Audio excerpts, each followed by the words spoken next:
ಮಾನ್ವಿ ಪಟ್ಟಣದ ಪುರಸಭೆ ಕಚೇರಿಯಲ್ಲಿ ನಡೆದ 80ನೇ ವರ್ಷದ ಧ್ವಜಾರೋಹಣವನ್ನು ಶಾಸಕ ಹಂಪಯ್ಯ ನಾಯಕ ಕಾನೂನುಬದ್ಧವಾಗಿ ನೆರವೇರಿಸಿದರು.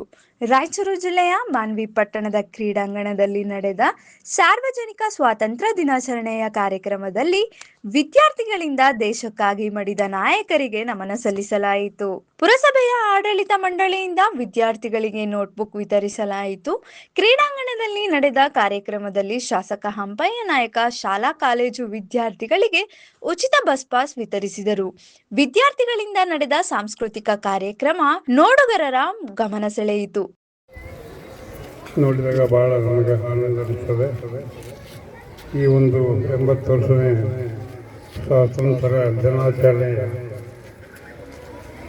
ಸಂದರ್ಭದಲ್ಲಿ ನಾವೆಲ್ಲರೂ ನಮ್ಮ ಹಿರಿಯರು ಹಾಕಿಕೊಟ್ಟ ದಾರಿಯಲ್ಲಿ ನಡೆಕೊಂಡ್ರೆ ಭಾಳ ಉತ್ತಮವಾದಂಥದ್ದು ಮತ್ತು ನಮಗೆ ಸುಖಮಯ ಒಂದು ದಾರಿ ತೋರ್ತಕ್ಕಂಥ ರೀತಿಯಲ್ಲಿ ಮಾಡ್ತದೆ ಅಂತಕ್ಕಂಥ ಮಾತು ಹೇಳ್ತೀವಿ. ಇವತ್ತು ನಮ್ಮ ಹಿರಿಯರಾದಂಥ ಎಲ್ಲರೂ ಇವತ್ತು ಗಾಂಧೀಜಿಯವರಾಗಿರ್ಬೋದು, ವಲ್ಲಭಭಾಯಿ ಪಟೇಲ್ ಅವರು, ಸುಭಾಷ್ ಚಂದ್ರ ಬೋಸ್ ಆಗಿರ್ಬೋದು, ಅಬ್ದುಲ್ ಕಲಾಂ ಆಜಾದ್ ಅವರು, ಇವರೆಲ್ಲರೂ ದೇಶಕ್ಕಾಗಿ ಹೋರಾಡಿ ನಮಗೆ ಸ್ವಾತಂತ್ರ್ಯ ಕೊಟ್ಟು ಇವತ್ತು ನಮ್ಮೆಲ್ಲರನ್ನ ಒಂದೇ ದಾರಿಯಲ್ಲಿ ಒಯ್ತಕ್ಕಂಥ ಕೆಲಸ ಇವತ್ತು ಆಗಿದೆ. ಇವತ್ತು ಈ ಮಹನೀಯರು ಸ್ವಾತಂತ್ರ್ಯ ಕೊಡದಿದ್ದರೆ ಇವತ್ತು ನಾವು ನೀವೆಲ್ಲರೂ ಇಲ್ಲಿ ನಡೀತಕ್ಕಂಥದ್ದು ಆಗ್ತಿದ್ದಿಲ್ಲ. ಹಾಗಾಗಿ ಆ ಮಹನೀಯರು ಸ್ವಾತಂತ್ರ್ಯ ಮಾಡಿಕೊಟ್ಟಂಥ ಒಂದು ಸ್ಮರಣೆ ನಾವೆಲ್ಲರೂ ಮಾಡಬೇಕಾಗಿದೆ. ಅಂಥ ಒಂದು 80ನೇ ಸ್ವಾತಂತ್ರ್ಯ ದಿನೋತ್ಸವ ನಾವು ಆಚರಣೆ ಮಾಡ್ತಕ್ಕಂಥದ್ದು ಭಾಳ ಏಕೆ ಅಂತ ನಾನು ಈ ಸಂದರ್ಭದಲ್ಲಿ ಹೇಳಕ್ಕೆ ಇಷ್ಟಪಡ್ತೀನಿ.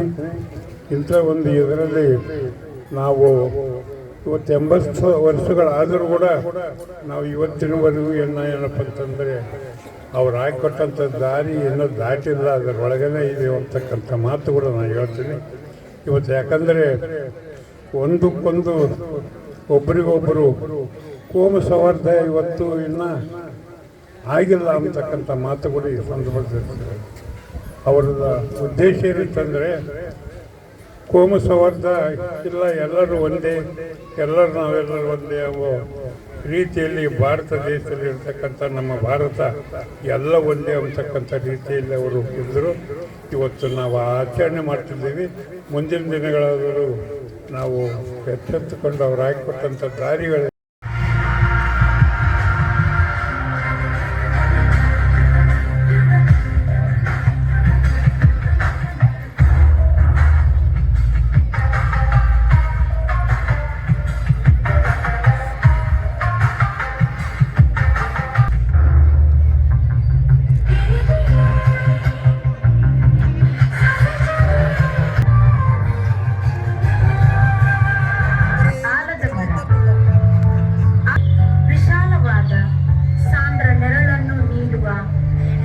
ವೃಕ್ಷವು ಜ್ಞಾನ, ಅಖಂಡತೆ, ಸಹನೆ ಹಾಗೂ ಐಕ್ಯತೆಯ ಅಜೇಯ ಶಕ್ತಿಯನ್ನು ಬಿಂಬಿಸುತ್ತದೆ.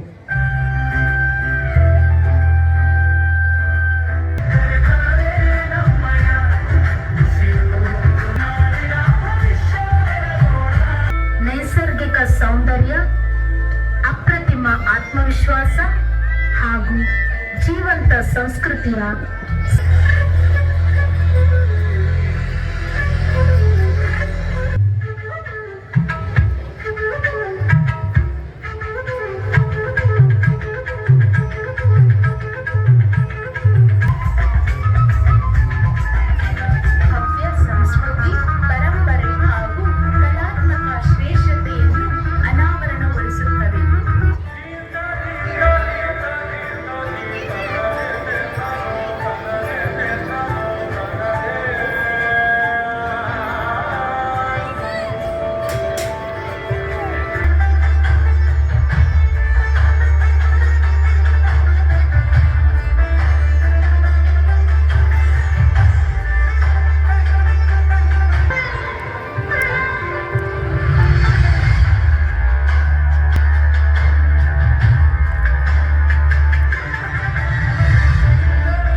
ಮಾನವತಾವಾದಿ ವಿಶ್ವ ಮಾನವ ಸಂದೇಶವನ್ನ ಈ ಸಂದರ್ಭದಲ್ಲಿ ನೆನೆಯುತ್ತೇನೆ.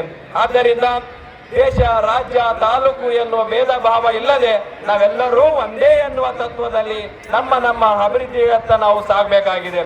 ಸ್ವಾತಂತ್ರ್ಯ, ನಿಜವಾದ ಸ್ವಾತಂತ್ರ್ಯ ಎಂದರೆ ಅದು ಅಭಿವೃದ್ಧಿಯ ಸಂಕೇತವಾಗಿರುತ್ತದೆ. ಒಂದು ವೇಳೆ ನಾವು ಸ್ವಾತಂತ್ರ್ಯದ ಪರಿಕಲ್ಪನೆ ನಾವು ಪರಿಪೂರ್ಣವಾಗದಿದ್ರೆ ಸ್ವಾತಂತ್ರ್ಯ ಬರೀ ಕೋಟ್ಯಾಧೀಶರ ಕೋಣೆಗೆ ಬರ್ತದೆ, ಮಾಲೀಕರ ಮಹಡಿಗೆ ಬಂದಂಗಾಗ್ತದೆ. ಹೀಗಾಗಿ ಸ್ವಾತಂತ್ರ್ಯದ ಪರಿಕಲ್ಪನೆ ಅಂದರೆ ಅದು ಬಡವರ ಮನೆಯ ಬೆಳಕಿನ ಕಿರಣ ಆಗಿರಬೇಕು, ಅದು ಗೋಳಿನ ಕಡಲನ್ನು ಅದನ್ನ ತೀರಿಸುವಂತದ್ದಾಗಿರ್ಬೇಕು, ಅದು ಸ್ವಾತಂತ್ರ್ಯದ ಸಮತೆಯ ಹೂವನ್ನು ಅರಳಿಸುವಂತ ಆಗಿರಬೇಕು. ಹೀಗಾಗಿ ಇಂತಹ ಸ್ವಾತಂತ್ರ್ಯದ ಸಂದರ್ಭದಲ್ಲಿ ನಮ್ಮ ಮಾನ್ವಿ ತಾಲೂಕು ಕೂಡ ವಿವಿಧ ಕ್ಷೇತ್ರದಲ್ಲಿ ಮುನ್ನಡೆಯನ್ನು ಸಾಧಿಸ್ತಾ ಇದೆ. ಅದಕ್ಕೆ ಸಾಕ್ಷಿ ಎಂಬಂತೆ ಈ ಬಾರಿ ನಾವು ಕರ್ನಾಟಕದಾದ್ಯಂತ ನಮ್ಮ ಮಾನ್ವಿ ತಾಲೂಕನ್ನ ನಾವು ಪ್ರಖ್ಯಾತ ಮಾಡಿದ್ದೇವೆ. ಏಕೆಂದ್ರೆ ಭಾರತ ಸರ್ಕಾರದ ಜನಗಣತಿಯ ಇಡೀ ಕರ್ನಾಟಕದಲ್ಲಿ ಜನಗಣತಿಯನ್ನ ಮೊದಲ ಬಾರಿಗೆ ಮುಗಿಸಿರ್ತಕ್ಕಂಥ ತಾಲೂಕು ಯಾವುದಾದ್ರು ಇದ್ರೆ ಅದು ಮಾನ್ವಿ ತಾಲೂಕು ಅಂತ ಹೆಮ್ಮೆಯಿಂದ ಹೇಳಬೇಕಾಗ್ತದೆ. ಅದೇ ರೀತಿಯಾಗಿ SSLCಯಲ್ಲಿ ನಾವು ಇಡೀ ರಾಜ್ಯಕ್ಕೆ ಪ್ರಥಮ ಸ್ಥಾನವನ್ನು ಬಂದಿರತಕ್ಕಂಥದ್ದು ಉದಾಹರಣೆ ಇದೆ. ನಮ್ಮ ಪೊಲೀಸ್ ಇಲಾಖೆ ಕೂಡ ಪ್ರಖ್ಯಾತವಾಗಿ ವಿವಿಧ ಸೇವೆಗಳನ್ನು ಕೊಡುವುದರ ಮೂಲಕ ಪ್ರಖ್ಯಾತಿಯನ್ನು ಪಡೆದಿದೆ. ಅದೇ ರೀತಿ ಸಕಲ ಸೇವೆಗಳಲ್ಲಿ ಇಡೀ ರಾಜ್ಯ ಮಟ್ಟದಲ್ಲಿ ನಾವು ಅತಿ ವೇಗವಾಗಿ ಸರ್ವಿಸ್ಗಳನ್ನ ಕೊಡ್ತಾ ಇದ್ದೇವೆ. ಹೀಗಾಗಿ ಮತ್ತು ನಮ್ಮ ತಾಯಿ ಮತ್ತು ಮಕ್ಕಳ ಆಸ್ಪತ್ರೆಯಲ್ಲಿ ಕೂಡ ಉತ್ತಮ ವೈದ್ಯರ ಮೂಲಕ ನಾವು ರಾಜ್ಯ ಮಟ್ಟದಲ್ಲಿ ಕೂಡ ನಮ್ಮ ಆಸ್ಪತ್ರೆಯನ್ನ ಪ್ರಖ್ಯಾತ ಮಾಡಿದ್ದೇವೆ. ಹೀಗಾಗಿ ನಮ್ಮ ಮಾನ್ವಿ ತಾಲೂಕಿನಲ್ಲಿಯೂ ನಮ್ಮ ಯುವಕರು KPL ಅಲ್ಲಿ ಆಡ್ತಾ ಇದ್ದಾರೆ, IPL ಕೂಡ ಪ್ರದರ್ಶನ ಹೋಗ್ತಾ ಇದ್ದಾರೆ, ಸಿನಿಮಾಗಳಲ್ಲಿ ನಟನೆ ಮಾಡಿದ್ದಾರೆ. ಹೀಗಾಗಿ ವಿವಿಧ ಕ್ಷೇತ್ರಗಳಲ್ಲಿ ನಮ್ಮ ಪತ್ರಕರ್ತರು ರಾಜ್ಯ ಮಟ್ಟದಲ್ಲಿ ಕೂಡ ಪ್ರಖ್ಯಾತಿಯನ್ನು ಪಡ್ತಾ ಇದ್ದಾರೆ.